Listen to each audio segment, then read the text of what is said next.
කපු අම්මාවරුන් නම් අපි අනන්තවත් දැකලා තියෙනවා. ඒ වගේද කුඩු අයිස් එක්ක අහුණු හාමුදුරුවෝ එක්ක හරි හරියට ආතල් ගනිපු අම්මලා. ඒ අම්මලා මේ ශාසනය වෙනුවෙන් කරන්නේ කොච්චර ලොකු සේවයක්ද?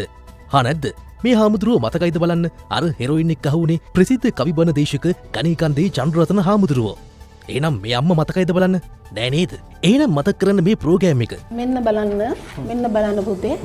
මාව ගෙදරින් එළියට ඇදලා දාන්න හාමුදුරුවෝ පිරිසක් සහ ආයුධ අතේ තියාගත්තු ගිහි පිරිසක් ඇවිල්ලා ගේට්ටුව කඩන්න හැදුවා. දැන් මතකයි නේද? අර ලංකාවේ ප්‍රසිද්ධ හාමුදුරු නමකට බොරු චෝදනා දැම්මේ මෙයානේ. හොඳට මතක් කරලා බලන්නකෝ. ඉදත් අදත් මේ අතුරුගිරියේ දේවාලයක් කළ කපු අම්මා හාමුදුරුවන්ව රවට්ටලා සල්ලි ගත්තා කියලා තමයි ආරංචිය. දායකයෝ හාමුදුරුවන්ට දෙන සල්ලි කසා කන්න හොඳ ගේම් ගහලා බෞද්ධ ශාසනයත් විනාශ කරන්න දේපොළ තණ්හාවෙන් ගේම් ගහපු කපු අම්මන්ඩි කෙනෙක් තමයි මේ. හොඳම වැඩේ කියන්නේ මෙයා මේ ගේම් ගැහුවේ තමන්ගේම පුතාලා දෙන්නත් එක්කමයි. එක්කෙනෙක් ප්‍රසිද්ධ ක්‍රිකට් ක්‍රීඩකෙක්. හොඳ ගේම් ගහපු කෙනෙක් තමා. මම කිව්වේ ක්‍රිකට් ගේම් ගැන.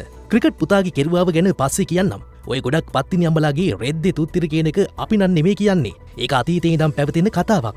මේ අම්මා තිය අතින් දෙයනේ කියලා පත්තිනි අම්මේ කියලා බය නැතුව කියන්න පුළුවන්. එසේ මෙසේ වැඩක් නෙමෙයි. පන්සල් පල්ලි කෝවිල් වෙනුවෙන් තමන්ගේ ශ්‍රමය සහ කාලය වැය කරනවා කියන්නේ ඒක එසේ මෙසේ පුණ්‍ය කර්මයක් නෙමෙයිනේ. ඉතින් අපිට මේ අම්මා දැක්කම හිත නෙවෙනවා. ඒ තරම් පින්වත්යි.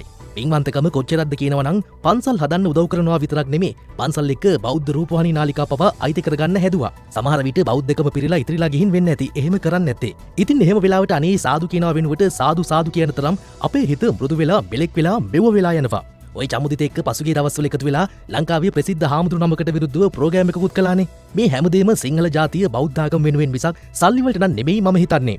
කොමුණත් හෙරොයින් ජාවාරම් කරපු හාමුදුරුවෙක් එක්ක එකතු වෙලා මේ අම්මන්ඩිත් හරි හරියට ජාවාරම් කරාද කියන සැකේ නම් දැන් හොඳටම ඇවිත් තියෙන්නේ. මොකද පන්සල් අල්ලගෙන ගේම් ගහද්දී හොඳට කළු සල්ලි සුදු කරන්න පුළුවන්. මත්ද්‍රව්‍ය ජාවාරම් කරුවෙක් වගේම සංවිධානාත්මක අපරාධකරුවන් එහෙම තමන්ගේ ජාවාරම් කරලා උපයපු කළු සල්ලි සුදු කරන්න පන්සල් පල්ලි අල්ලගෙනපු කතා අලුත් ඒවා නම් නෙමෙයි.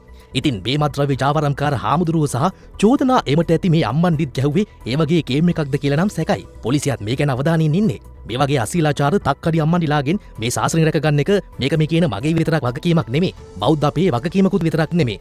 ජාති ආගම් ભેදයකින් තොරව මේ වගේ ජාවාරම්කාර සිවුරු ඇඳගත්ත මිනිසුන්ගෙන් වගේම ඒ සිවුරු අස්සේ හැංගිලා ගේම් ගහන මේ වගේ ගෑනුන්ගෙන් අපි බේරගන්න ඕන මේ බුද්ධ ශාසනය නෙමෙයි අපේ රට, අපේ අනාගත දරු පරපුර. මේ කපු අම්මගේ එක කතාවක් මේ. තව කතා ගොන්නක් එනවා. කිසිම ආදායම් මාර්ගයක් නැතුව කෝටි ගණන්වල ස්ථිර තැන්පතු හැමත් මේ කපු අම්මගේ දෙවන පුතා වෙච්ච සුරින් වෙඩික්කාර ළඟ එහෙම තිබ්බේ කොහොමද කියලා අපි ඊළඟට කියන්නම්කෝ. මේක එකක් විතරයි.